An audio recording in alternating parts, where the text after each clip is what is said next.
அந்த கூறப்படவே அதுவும் விசேஷமான சாட்டின்னா இன்னும் 10 மடங்கு அதிகமா இருக்குமா. அப்பேற்பட்ட ஒரு சாட்டி இந்த குப்ஜைக்கு கொடுத்துட்டான். ஒரே ஜருக கணம் தாங்களே அதை கொசவினாலும் கட்டினாலும் வந்ததோ வல்லியோ எப்படியோ ஆசையும் கூடு இறுக்கி பிடிச்சு கட்டிடும். உடனே அனுலேபனங்கள்லாம் விதவிதமான மூஞ்சில பூசிக்கிறது, இந்த உதட்டில பூசிக்கிறதெல்லாம் அந்த காலத்திலேயே உண்டு. அதெல்லாம் டப்பி டப்பியா கைகேயி வச்சுட்டு இருக்கா. வயசானவதான் கைகேயி கூட வச்சுட்டு இருக்கா. அதெல்லாம் கொடுத்துட்டா. இந்த குழந்தைக்கு தரேன் இருக்காளே என்ன எது வேணாலும் கொடுக்கலாம், எதை வேணாலும் பூசினிடலாம். அது பிசிறு பிசிறா போயிட்டு தலையில உள்ள கேசம், அதுக்கு என்ன பண்றது? பிசிறு பிசிறா இருக்கிறது நாகரிகம்னு இருக்கிற காலம் இல்லை இது. அது நீளக்க பின்னிண்டு ஜட குஞ்சம் வச்சுட்டு போற காலமா இருக்கிறதுனால அந்த பின்னிக்கிறதுக்கு ஒரு சௌரியம் கொடுத்து விட்டா அது எப்படியோ வச்சு ஸ்வீகாரம் பண்ணி வச்சு கட்டி நீளக்க பின்னவும் பின்னி விட்டுட்டா கைகை சாமர்த்தியமா. ஜட குஞ்சங்கள்லாம் தொங்க மூஞ்சியில அழகா பவுடர் எல்லாம் பூசிக்கொண்டு, நெத்தில குங்குமங்கள்லாம் இட்டுக்கொண்டு, கண்ணுக்கு மை இட்டு கொண்டு, தலையில பூ வச்சு கொண்டு, பாக்கி பதார்த்தங்கள்லாம் இங்க வைக்க வேண்டாம், நீ ஒரு ரூம்லயே கொண்டு வச்சுக்கோ, நித்தியப்படி அலங்காரம் பண்ணிக்கலாம் என்று சொல்லிவிட அதில் அடுக்கி கையில வச்சுண்டு இவள் சாதாரணமாவே கூணி கூணி திரிபிங்கியா தான் நடப்போ சரியா நடக்க வராது. இவளுக்கு முட்டிக்கால் தட்டும், முழங்கால் தன்னுடைய இடுப்பு வளையும், கழுத்து வளையும், அப்படித்தான் நடக்க முடியும் அவளால. இன்னைக்கு இப்பேற்பட்ட அலங்காரம் பண்ணினுட்டோன்னு ஒரு மினுக்கு வேற மினுக்கிறாளா. அப்படி போயிட்டு இருக்கா. இப்படி போயிருக்கும் பொழுது எப்படி இருந்ததுங்கிறார். நம்முடைய எல்லாம் சனாதனம் தான். இதான் சனாதன நாடு, சனாதன தர்மம், சனாதன மதம், சனாதன சம்ஸ்காரம். இதெல்லாம் சாஸ்திரமா சம்பிரதாயமா? பாரத மண்ணு அப்படி இருக்கு அப்படின்னா இன்னி வரையிலும் தெரியறது. சில சம்ஸ்காரங்களை பார்க்கும்போது இது யார் சொல்லி கொடுத்தா, எங்க இருந்தது, எப்படி வந்தது அப்படின்னு சொல்ல முடியாது. ஒரு தடவை இங்கேயோ ஹிமாச்சல பிரதேசத்துல சஞ்சாரம் பண்ணிட்டு இருக்கேன். ஜன நடமாட்டம் இல்லாத ஒரு இடம். சாயங்கால வேளையில ஒரு கிராமத்துல போய் இறங்குறாப்புல நேர்ந்தது. கிராமத்துல இறங்கினா அங்க இந்த அவரப்பந்தல் போட்டிருக்கா. இந்த அவரப்பந்தல்ல ஒரே ஒரு செட்டிய வெள்ளை புள்ளி வச்சு அதுல மாட்டிருக்கா. இது தமிழ்நாட்டு கிராமத்துல திருஷ்டி பட்டுடுங்கிறதுக்காக அவரப்பந்தல்ல மாற்றுறது உண்டு. எவ்வளவு 1000 மைல் தூரம், ஜன நடமாட்டம் இல்லாத இடம் அது. இப்போன்னா பஸ் கார் போறதுங்க. இந்த சம்ஸ்காரம் இங்க எப்படி வந்தது? இது மனுஸ்மிருதியில இருக்கா, யாஜ்ஞவல்க்ய ஸ்மிருதியில இருக்கா, யார் சொல்லி கொடுத்தா? அவளை ஹிந்துக்கள் இது மாட்டினா திருஷ்டிப்படாது அப்படிங்கறத விவசாய தர்மத்துல இது யார் சொல்லி கொடுத்தா அவளுக்கு ஆட்டோமேட்டிக்கா வருது. இதுதான் சனாதனமான நாடு, சனாதனமான தர்மம். இத புடிங்க எறியத்துக்கு தான் முடியல. இத்தனை பேராலே லோகாயுதத்தை கொண்டு புகுத்தரா, நாஸ்திகத்தை டாம் போட்டு பிரச்சாரம் பண்றா. கடைசியில சளைச்சு களைச்சு அவ மாறுறாளே தவிர இவ மாற மாட்டேங்கிறா. வெளிநாகரிகங்கள் நம்ம இடத்துல சிலது மோதி விடுறது அப்படிங்கிறதுக்கு காரணம் பிரச்சாரமோ இது பிடிக்காத்தனமோ அலுப்போ காரணம் இல்லை, வேற கதி இல்லை. அப்படிங்கும் பொழுதுதான் வெளிநாகரிகம் மாறாப்புல இருக்கு அப்படிங்கிறது காரணமே தவிர நம்முடைய நம்ம நாகரிகத்துல உள்ள ஒரு ஆக்கிரகம் இன்னமும் ஜனங்கள் இடத்துல தான் இருக்கு. அதனாலதான் வெளிநாட்டுக்கு போயிட்டாலும் அங்கேயும் போய் கோவிலை கட்டலாமா, அங்கேயும் போய் ஆவணியாவட்டம் பண்ணலாமா அப்படின்னு பாக்குறா. இங்க இருக்கிற சாஸ்திரிகளாம் கிளம்பிடுவா போல இருக்கு அங்க. ஏனால் சம்ஸ்காரம் விட்ட பாடு இல்லை. எதுக்கு இவ்வளவு தூரம் சொல்றேன்னா, இங்க இந்த கூனி இப்படி போயின்னு இருக்காளே, அவ எப்படி இருக்காங்கிறதுக்கு ஒரு சின்ன வாக்கியம் இங்க உபயோகப்படுத்துறார். ரஜ்ஜுபத்தீவ வானரி அப்படின்னு சொல்ற. இந்த வாசல்ல குரங்காட்டின்னு ஒருத்தன் வருவான். அவன் என்ன பண்ணுவான், சின்ன குரங்குக்கு காதுல இதெல்லாம் போட்டு தோடு எல்லாம் போட்டு விட்டுட்டு அதை வகுடு எடுத்து வாரி அதுக்கு ஒரு கவன் போட்டு வாசல்ல ஓட்டின்னு வந்து பிச்சை வாங்குறான் இல்லையா. இது வால்மீகி ராமாயணம் எழுதுற காலத்துல இருந்திருக்கு. அவர் அதை நமக்கு மெனக்கட்டு உபமானமாக சொல்லி இந்த கூனியை அழைச்சிட்டு போறதும் இந்த குரங்கு குட்டியை அழைச்சிட்டு போறது மாதிரி இருந்ததுன்னு சொன்னார். ஆனால் இது மாதிரி குரங்கு ஆட்டணும் அப்படிங்கிறது வால்மீகி ராமாயணத்துல பிரமாண பூர்வமா இருக்கு உங்களுக்குன்னால் இதுதான் சனாதன தர்மம். இது பாக்கி மதங்கள்ல பார்க்க முடியாது. நம்முடைய மதம் ஒன்றில்தான் இதை பார்க்க. துணிஞ்சு பாரதம் சொல்லலாம், துணிஞ்சு ராமாயணம் சொல்லலாம். இந்த காலத்துக்கு அது பொருத்தமா இல்லையே அப்படின்னு யாரும் கேட்க மாட்டான். இப்படி இந்த குரங்காட்டி விஷயம் இப்படி சொன்னேனோ இல்லையோ, இந்த குரங்காட்டி விஷயம் இப்படி சொன்னேனோ இல்லையோ, ஆனால் நம்ம பாரதிய யந்திர சம்ஸ்காரத்தை பாருங்க, யந்திர சம்ஸ்காரத்தை பாருங்க. அடுத்த சர்க்கத்துல சொல்ல போறான் பரதன், ராமன் இருக்கிற இடம் வரையிலும் ரோடு போடுங்கள், மேட்டு பிரதேசங்களாம் சமப்பிரதேசமாக்கி பள்ளத்தெல்லாம் நிரவி மேல மண்ணு போட்டு, ஜலம் இல்லாத இடத்தெல்லாம் வாட்டர் நிறைய வராப்புல ஜலங்கள் ஏற்படுத்தி, ஜலம் இருக்கிற இடத்தெல்லாம் பாலம் போட்டு, விருட்சம் இல்லாத இடங்கள்ல விருட்சஸ்தாபனம் பண்ணு அப்படிங்கிறான். யந்திரோக்ஷிப்தா இவ திபாஹா அப்படின்னு சொல்லிட்டு கால்பதம். அந்த விருட்சங்களை யந்திரத்தினால கலப்பிட முடியுமா? இலை வாடாம, காய் கிழங்கு வாடாம, அழுகாம இந்த மரத்தை அப்படியே கொண்டு போய் 100 மைல் கண்ணண்ட வச்சிட முடியுமா? அது மாதிரி யந்திரங்கள் இருந்துதான் ராமாயண காலத்துல. யந்திர சம்ஸ்காரம். இந்த குரங்குக்கு இது மாதிரி துணி கட்டி வேஷம் போடுறதுல இருந்து அந்த யந்திர சம்ஸ்காரம் வரையிலும் பாரதிய சம்ஸ்காரமானது ஒரு சின்ன விஷயத்தை கூட அவ்வளவு கணிசமா கவனிக்கும், பெரிய விஷயத்தையும் அப்படி கவனிக்கும் அப்படிங்கிறது. அந்த யந்திர சம்ஸ்காரங்கள் இப்ப ஏன் இல்லை அப்படின்னா, ஏன் இல்லைன்னால் பிறராலே பாதிக்கப்பட்டது நம்முடைய பாரத தேசம். நம்மளை தலை தூக்க விடாம அமைக்கின்றது முஸ்லீம் ராஜ்யம், பிரிட்டிஷ் ராஜ்யம்.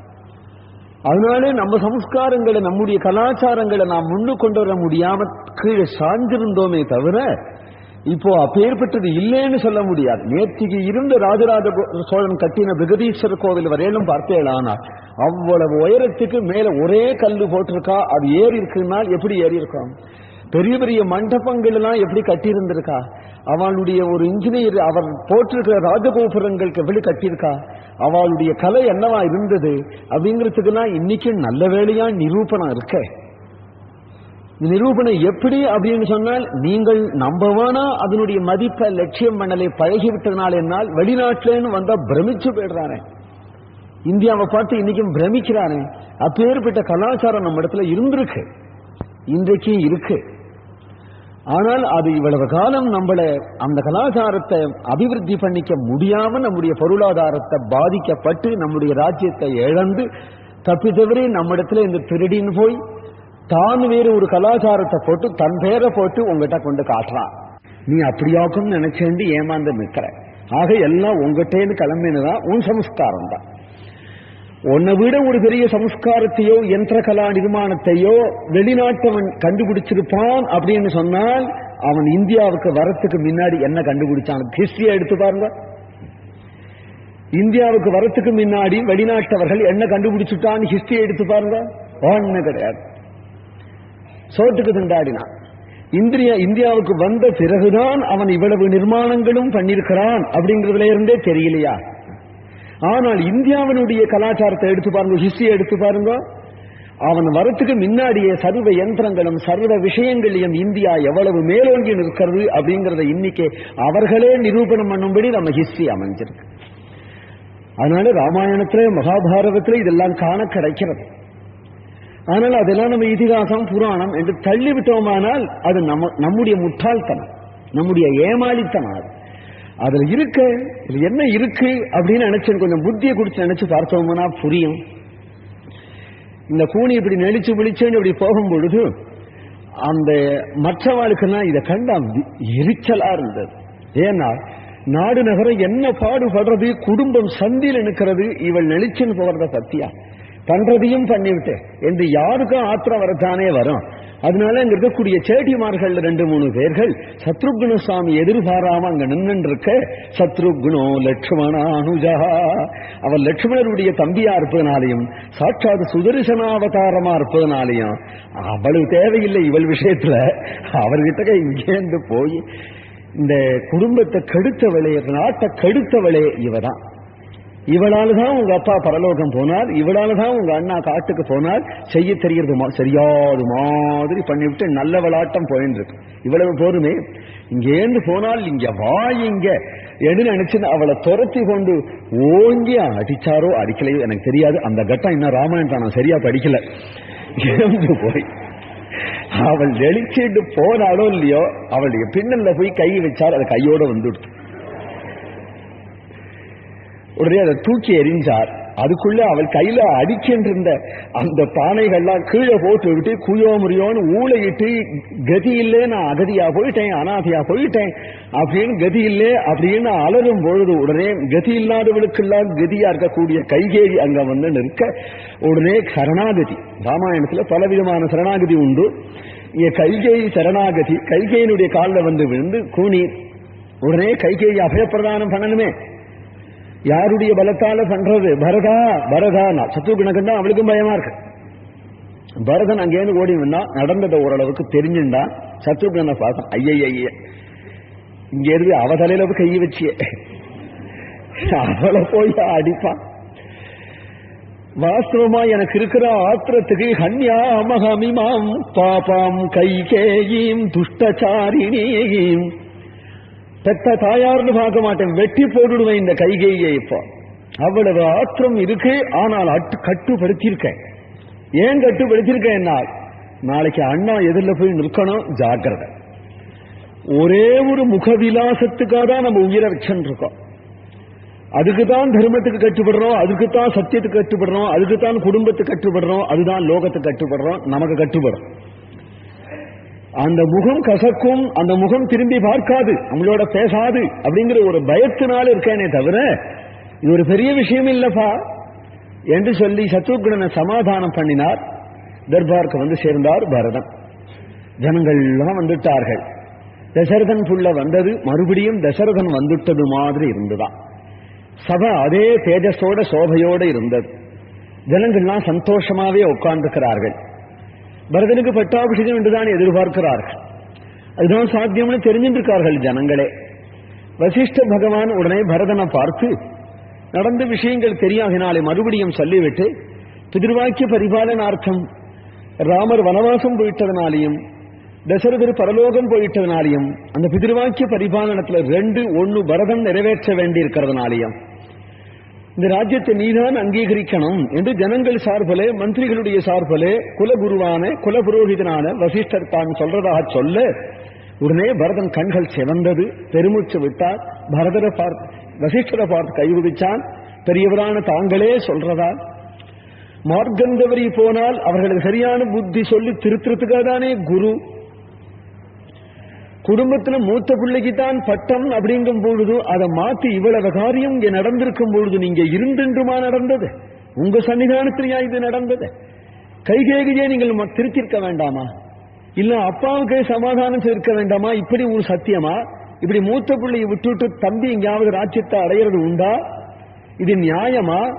அப்பேற்பட்ட தசரத சக்கரவர்த்தியினுடைய புள்ள ஸ்ரீ ராமச்சந்திர பிரபுனுடைய சகோதரன் என்னை திருட்டு பயல் நினைச்சேடா நீங்கள்? கதம் ராஜ்யாபகாரக்காக இல்ல ஏதோ ஒரு வியாதம் கல்பிச்சது ராஜ்யத்தை கொடுத்தா பட்டம் கட்டினுடுவான்னு நினைச்சேடா? ஒரு காலம் நடக்காது இது. இல்லை மாதృவாக்கியம். மாதா இல்லை இவள். மாதா மே ராட்சசீவ பிரதகதி ஹிருதயம் தரிசனாதேவ சத்யகா. அவளை அரக்கி ராட்சசி.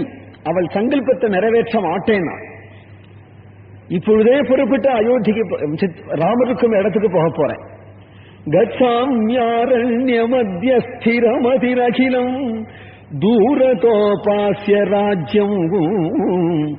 சகல ராஜ்யத்தையும் தூரத்தை தூக்கி எறிஞ்சு விட்டு அரண்யத்துக்கு நான் போக போறேன். ராமபிரானுக்கு தான் பட்டம் கட்டணும், அதுதான் நான் பிரார்த்திக்க போறேன். அவர் பட்டம் கட்டி அவருக்கு மகுடாபிஷேகம் பண்ணி அழைச்சுன்னு வர போறேன். ராஜ்யத்தில் அவரை நிறுத்த போறேன். ஒரு கால் வனவாசம்ங்கிற நியமம் இருக்குன்னு சொல்லுவார். ஆனால் அவரை ராஜ்யத்தை நாங்கள் உத்தரவுத்தர் பரிவர்த்தனை பண்ணிக்க போறோம். அந்த வனவாசத்தை நான் ஏற்பேன், பட்டத்தை அவர் ஏற்பேன். அதற்கும் ஒத்துக்கலையானால் நான் திரும்பி வரமாட்டேன். லட்சுமண சுவாமியை போல அங்கு இருந்து ராமசேவை பண்ணேன். ராமம் சீதா சமேதம் ஸ்மித ருச்சிரமுகம் நித்தியமேவானு சேவே. இப்படி சொன்னதும் அங்க இருக்கக்கூடிய அவ்வளவு ஜனங்களும் எல்லாருக்கும் ஒரு சந்தோஷம், குதூகலம் விட்டார். ஜனங்கள் ஒருத்தரை கட்டிண்டார். பத்தியா வேற எப்படி சொல்லுவார் பரதன் அப்படிங்கிறார் ஒருத்தர். அந்த மகாத்மா பெத்த பிள்ளை இல்லையா அப்படிங்கிறார் ஒருத்தர். அந்த அண்ணாவனுடைய தம்பி இல்லையா என்கிறார் ஒருத்தர். அப்பொழுதே ராமர் சொன்னாரே அனுரூப சவோ பர்த்தா, உங்களுக்கு அனுரூபமான தலைவன் சொன்னாரே, பொருத்தமாச்சே என்கிறார்கள். நான் கிளம்ப போறேன், நான் கிளம்பி ஆச்சு அப்படிங்கிறார். இப்படி ஜனங்களுடைய குதூகலத்தை பார்ப்பதும் சுமந்திரதை கூப்பிட்டு அரண்யத்துக்கு போகிறதுக்கான பாதைகள் எல்லாம் சீர்திருத்தும்படியாகவும் வேண்டிய வசதிகள் பண்ணும்படியாகவும் உத்தரவிட்டார் பரதன்.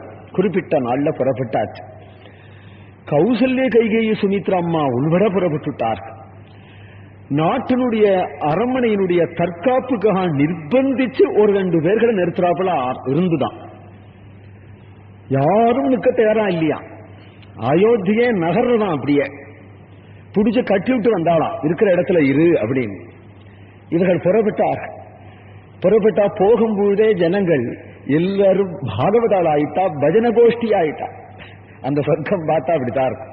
ஏன்னா திடீர்னு குதிக்கிறாளா, திடீர்னு ஜெய் சீதாராமனு பாடுறாளா, திடீர்னு ஒருத்தருக்கு கட்டிக்கிறாளா, ஆலிங்கனம் பண்ணிக்கிறாளாம், பேட்டி ஆலிங்கன.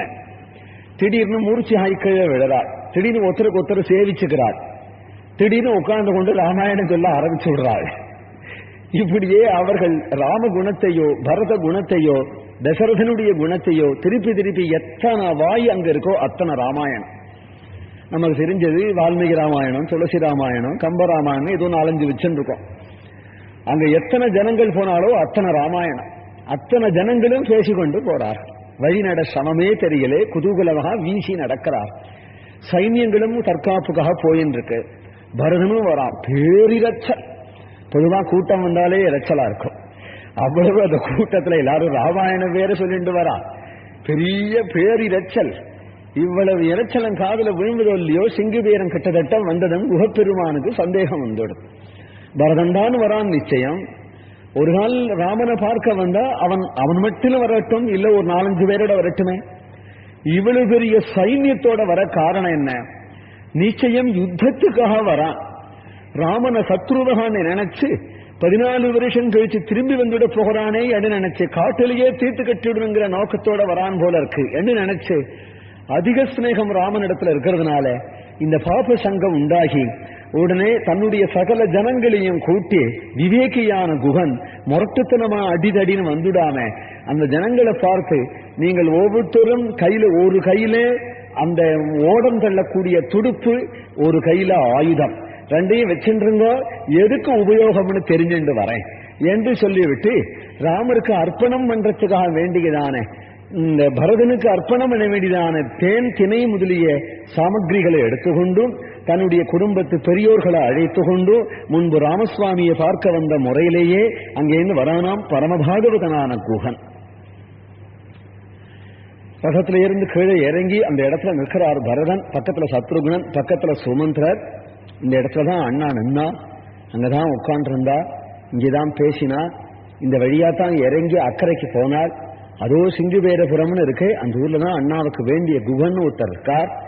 இப்படி எல்லாம் சுமந்திரர் சொல்லிட்டு இருக்கும் பொழுது அந்த நகரத்தை சிங்குபேரபுரம், அங்கதான் குகன் ஒருத்தர் இருக்கிறார் அப்படின்னு சொன்னதும் பரதன் அந்த சிங்குபேரபுரத்துக்கு அஞ்சலி பண்ணி கொண்டு நிற்கிறான்.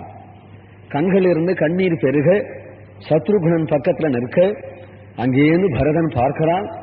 இந்த பரதன் பார்க்கும் பொழுது உடனே ராமரே மறுபடியும் வந்துட்டாரா, சத்ருகுணனே லட்சுமணனே வந்துட்டாரா என்று கிட்ட வர கண்ணீரும் புலகாங்கிதமாகி கைகளை குவிச்சு கொண்டு இருக்கக்கூடிய பரதனை பார்த்தமாக, இப்பேற்பட்ட பாகவதோத்தமனை பார்த்து நாம் மானசிக்க அபச்சாரப்பட்டுட்டோமே, சந்தேகப்பட்டுட்டோமே என்று நினைத்து உடனே கையில உள்ள தொடுப்பு, கையில உள்ள ஆயுதங்கள் கீழே தள்ளி விட்டு தான் கொண்டு வந்திருக்கக்கூடிய உபகாரங்களை கொண்டு சமர்ப்பிச்சு விட்டு பரதனுடைய காலில் சாஷ்டாங்கமாக விழுந்து கைகளை குவிச்சவன் நிற்க ஓடி போய் பரதனை மார்போட ஆலிங்கனம் பண்ணி கொண்டான்.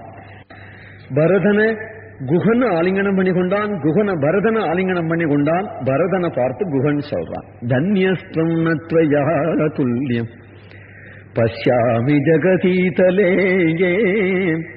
அயத்னாதாகதௌ ராஜ்யம் யஸ்த்வஹு த்யக்துமிகேச்சசி தன்யஸ்துவம் நத்வயா துல்லியம்.